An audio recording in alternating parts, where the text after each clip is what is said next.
गायत्री परिवारातर्फे भारतीय संस्कृती दर्पण परीक्षा घेण्यात आली होती। महाराष्ट्रातून परीक्षेत 98,000 विद्यार्थी सहभाग झाले होते।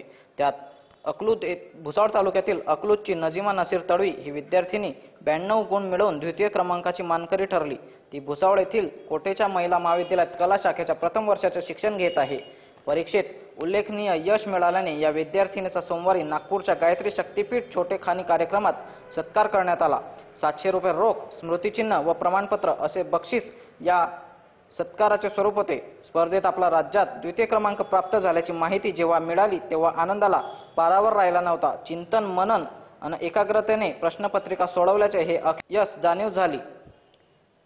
हेच याच्याबाबत आपल्या शैक्षणिक वाटचालीत टर्निंग पॉइंट असेल असा विश्वास संस्कृती दर्पण परीक्षेत कीर्तिध्वजा फडकावणाऱ्या विद्यार्थिनीने व्यक्त केला आहे।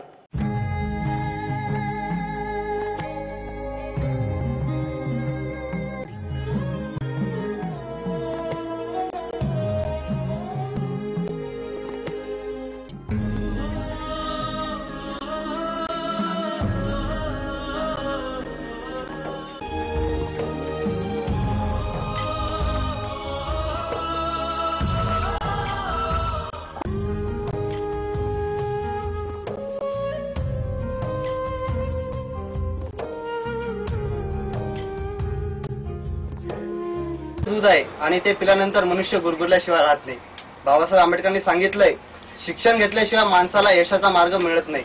ज्याला शिक्षणाची किंमत कळली त्याला आजपर्यंत यश मिळालेलं आहे। अकलूज गावाची नजीमा अतिशय हलाखीच्या परिस्थितीत तिने शिक्षण घेऊन स्वतःच्या मेहनतीवर भारतीय संस्कृती दर्पण या परीक्षेत जवळजवळ 94% गुण मिळवून राज्यात ती दुसरी आलेली आहे। आपल्यासोबत आज नजीमा बसलेली आहे। आपण तिच्या घरी आहोत, तिच्याशी बातचीत करणार आहोत। नजीमा, तुझं BCN न्यूज मध्ये स्वागत आहे आणि तुला जे परीक्षेत यश मिळालं आहे त्यासाठी सर्वात आधी तुझं मनापासून अभिनंदन। काय सांगशील तू आमच्या प्रेक्षकांना?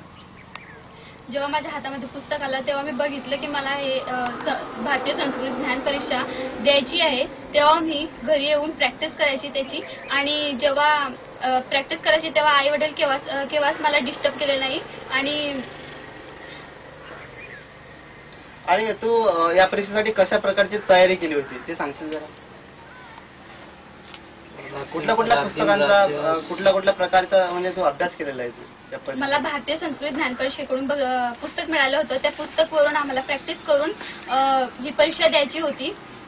परंतु मला कधी माहित नव्हतं की मी आज या परीक्षेमुळे मी आज नागपूरपर्यंत पोहोचू शकेल।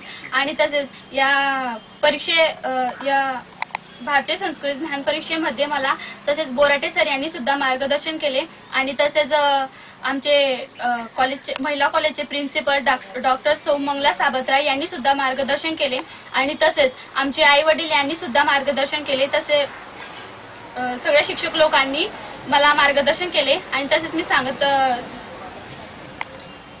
बहुतेक लोकांचं असं म्हणणं असतं की शिक्षणासाठी पैसा लागतो, पण नजीमाचे वडील ट्रक ड्रायव्हर आहेत। त्यांच्या घरची परिस्थिती हलाखीची आहे। एवढ्या सगळ्या परिस्थितीत तिने सगळं एक मॅनेज करून या परीक्षेची तयारी करून यश मिळवलेलं आहे। नजीमा, तुझ्या घरची परिस्थिती हलाखीची आहे तरी तू कसं मॅनेज केलं? कसं या परीक्षेसाठी तयारी केली? कसं घरचं सगळं मॅनेज केलं? आमची कॉलेज 7 ते 11 पर्यंत असते। तसेच 11 पर्यंत मी कॉलेज करते। 11 वाजता घरी आल्यावर शिवणकाम करते। शिवणकाम झाल्यावर लगेच MSCIT क्लास लावलेला आहे। MSCIT क्लास आल्यावरून घरचे काम करून परत अभ्यासाला संध्याकाळी 7 ते 9 पर्यंत मी अभ्यास करते। सकाळी कॉलेज, त्यानंतर घरचं काम, स्वतःचा एक पर्सनल जॉब, घरी येऊन परत एकदा शिवणकाम करून नजीमा शिक्षण घेते। या परीक्षेसाठी तिने खूप मोठी मेहनत घेतलेली आहे। नजीमाचे वडील सुद्धा आपल्यासोबत आहेत। काका, BCN मध्ये तुमचं स्वागत आहे। जेव्हा तुम्हाला कळलं नजीमा राज्यात या परीक्षेमध्ये दुसरी आलेली आहे तेव्हा तुम्हाला कसं वाटलं? आनंद वाटला।